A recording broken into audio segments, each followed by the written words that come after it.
എല്ലാവർക്കും നമസ്കാരം. ട്രംപിൻ്റെ റെസിപ്രോക്കൽ താരിഫ് നയം വരാനിരിക്കെ ഇന്ന് വളരെയധികം സൂക്ഷ്മതയോടെ മാർക്കറ്റ് വളരെ സൈലൻ്റായി മുകളിലേക്ക് പോകുന്നതായിട്ടാണ് നമുക്ക് കാണാൻ കഴിഞ്ഞത്. മാർക്കറ്റ് വിശേഷങ്ങളിലേക്ക് വരുന്നതിന് മുമ്പ് നിങ്ങൾ ആദ്യമായാണ് ഞങ്ങളുടെ ചാനൽ വീഡിയോ കാണുന്നതെങ്കിൽ വീഡിയോയ്ക്ക് താഴെ ഡിസ്ക്രിപ്ഷനിൽ ഞങ്ങളുടെ ടെലഗ്രാം ചാനലിൻ്റെ ലിങ്കുണ്ട്. ആഫ്റ്റർ ഓപ്ഷൻ ട്രേഡ് എന്നാണ് ഞങ്ങളുടെ ചാനലിൻ്റെ പേര്. നിങ്ങൾക്ക് അതിൽ ജോയിൻ ചെയ്താൽ ഒരു ട്രേഡർക്ക് ആവശ്യമായ എല്ലാ വിഷയങ്ങളും ഞങ്ങൾ ഇതിൽ പങ്കുവെക്കുന്നുണ്ട്. കൂടുതൽ വിവരങ്ങളും ട്രേഡിങ്ങിനെക്കുറിച്ച് കൂടുതൽ മനസ്സിലാക്കാനും നിങ്ങൾക്ക് ഇപ്പോൾ തന്നെ ജോയിൻ ചെയ്യാവുന്നതാണ്. മലയാള സിനിമയിലൊരു പാട്ടുണ്ട്, കാണുന്ന സ്വപ്നങ്ങളെല്ലാം ഫലിച്ചാൽ കാലത്തിൻ കற்பനയ്ക്കെന്തു മൂല്യം, അങ്ങനെ എന്തോ ഒരു ഗാനത്തിൻ്റെ ഒരു ലൈനുണ്ട് എന്ന് പറഞ്ഞ പോലെ ഇന്നലെ നമ്മുടെ മാർക്കറ്റ് കൂപ്പുകുത്തിയതുപോലെ ട്രംപിൻ്റെ താരിഫ് നയത്തിൽ പേടിച്ചിട്ട് ഇന്നും അതേപോലെ ഉള്ള ഒരു കാഴ്ച കാണാം എന്നുള്ള ആ ഒരു ചിന്താഗതിയോടുകൂടി മാർക്കറ്റിനെ സമീപിച്ചവർക്കെല്ലാം തെറ്റിയിരിക്കുകയാണ്. വളരെ സൈലൻ്റായിട്ട് ആദ്യത്തെ കുറച്ച് നേരം ചെറിയൊരു ആശങ്ക ഉണ്ടാക്കിയെങ്കിലും ഇന്ന് ഓപ്പൺ ചെയ്ത് തന്നെ ഒരു ഗ്യാപ്പ് അപ്പിലാണ്.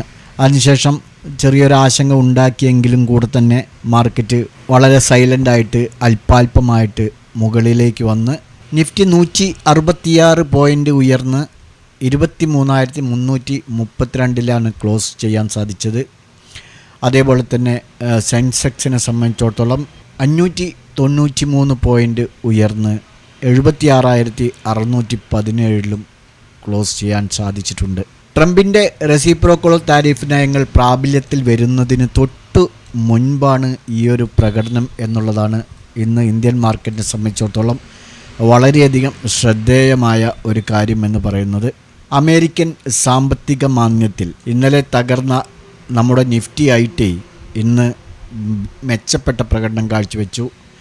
ബാങ്ക് നിഫ്റ്റിയും തന്നെ അത്യാവശ്യം നന്നായി മുകളിലേക്ക് വന്നു. 520 പോയിൻ്റ് പോസിറ്റീവിലാണ് ക്ലോസ് ചെയ്തിരിക്കുന്നത്.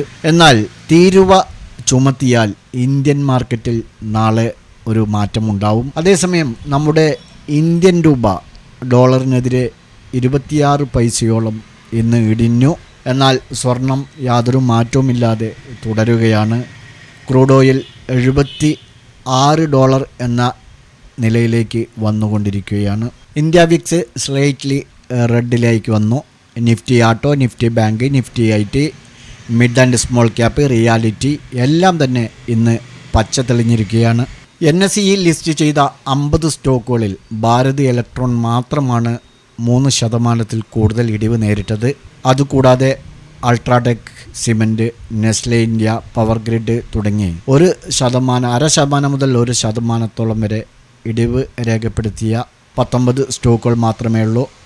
ബാക്കി 30 സ്റ്റോക്കുകളും ഇന്ന് ഗ്രീനിലാണ്. അതിൽ ടാറ്റ കൺസ്യൂമർ 7% ഉയർന്നിട്ടുണ്ട്, സൊമാറ്റോ 5%, ടൈറ്റാൻ 4%.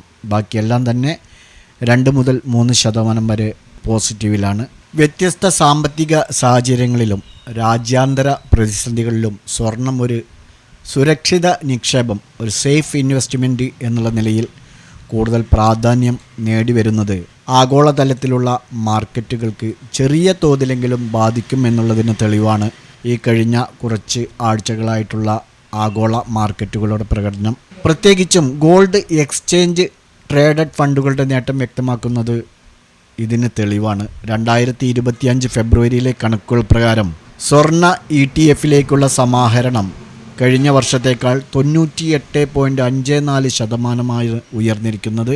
1979.84 കോടി ആയി മാറിയിരിക്കുന്നു.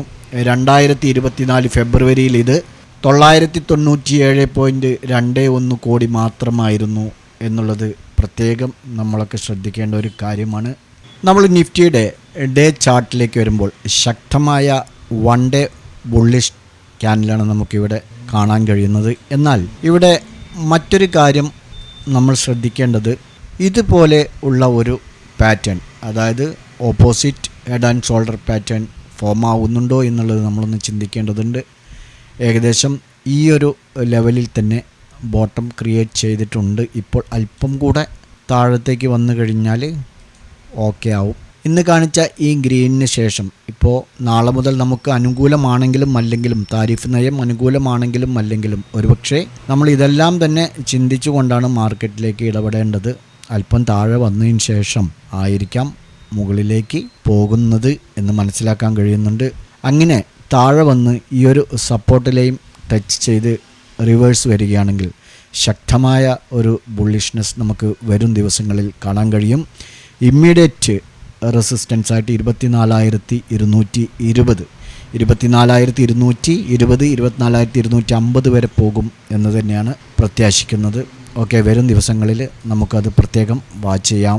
കഴിഞ്ഞ ദിവസം ഇന്നത്തേക്ക് നമ്മൾ വാച്ച് ചെയ്യാൻ പറഞ്ഞ സപ്പോർട്ട് ആൻഡ് റെസിസ്റ്റൻസ് ലെവലുകളുടെ ആക്റ്റീവായി നമുക്ക് പരിശോധിക്കാം. റെസിസ്റ്റൻസ് ഏരിയ 23,290 ആയിരുന്നു. ക്ലോസ് ചെയ്തിട്ടുണ്ട്. ഈ ഒരു ക്യാൻഡിലാണ് ക്ലോസ് ചെയ്തിരിക്കുന്നത്.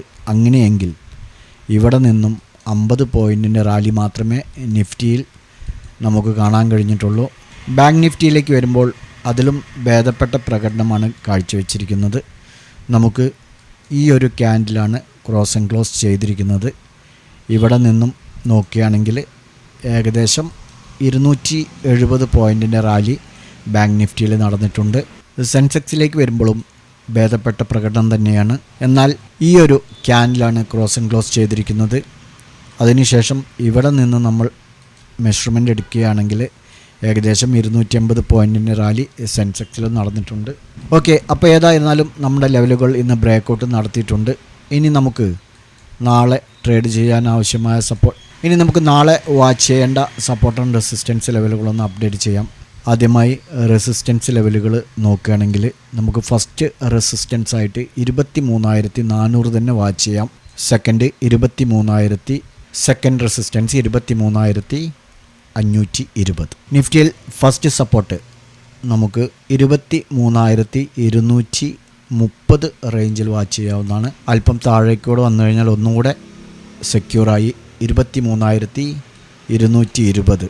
സെക്കൻഡ് സപ്പോർട്ട് 23,130 കഴിഞ്ഞ ദിവസത്തെ ലോ. അപ്പോൾ നിഫ്റ്റിയിൽ നമുക്ക് ഇങ്ങനെ വാച്ച് ചെയ്യാം. ബാങ്ക് നിഫ്റ്റിയിലേക്ക് വരുമ്പോൾ നമുക്ക് ഫസ്റ്റ് റെസിസ്റ്റൻസ് എന്ന് പറയുന്നത് ഈ ഒരു സോണിലാണ് 51,500.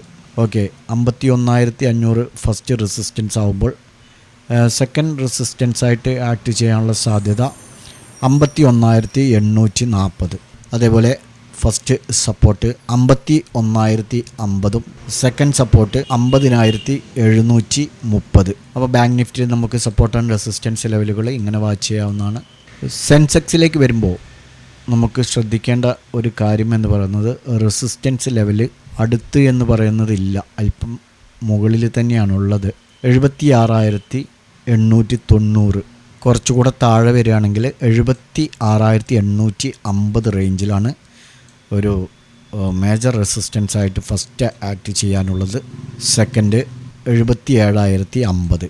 ഓക്കെ, അതേപോലെ സപ്പോർട്ടായിട്ട് നമുക്ക് 76,310 ഫസ്റ്റ് സപ്പോർട്ടും സെക്കൻഡ് സപ്പോർട്ട് 76,100. അപ്പോൾ സെൻസെക്സിൽ നമുക്ക് സപ്പോർട്ട് ആൻഡ് റെസിസ്റ്റൻസ് ലെവലുകൾ ഇങ്ങനെ വാച്ച് ചെയ്യാം. ഈ 3 ഇൻഡെക്സുകളും നിങ്ങളുടെ ട്രേഡിംഗ് പ്ലാറ്റ്ഫോമിൽ ആഡ് ചെയ്യുക. കൃത്യമായി സപ്പോർട്ട് ആൻഡ് റെസിസ്റ്റൻസ് ലെവലുകൾ വരയ്ക്കുക. നാളെ ഈ ലെവലുകൾ ബ്രേക്ക് ചെയ്യുന്നുണ്ടോ എന്നുള്ളത് നിങ്ങൾ നോക്കുക. മാർക്കറ്റിനെ കുറിച്ച് അറിയാൻ ശ്രമിക്കുക. ഞങ്ങളുടെ വീഡിയോ എഡ്യൂക്കേഷൻ പർപ്പസിന് വേണ്ടി മാത്രമാണ്. മറ്റൊരു വീഡിയോയുമായി വീണ്ടും കാണാം. ബൈ.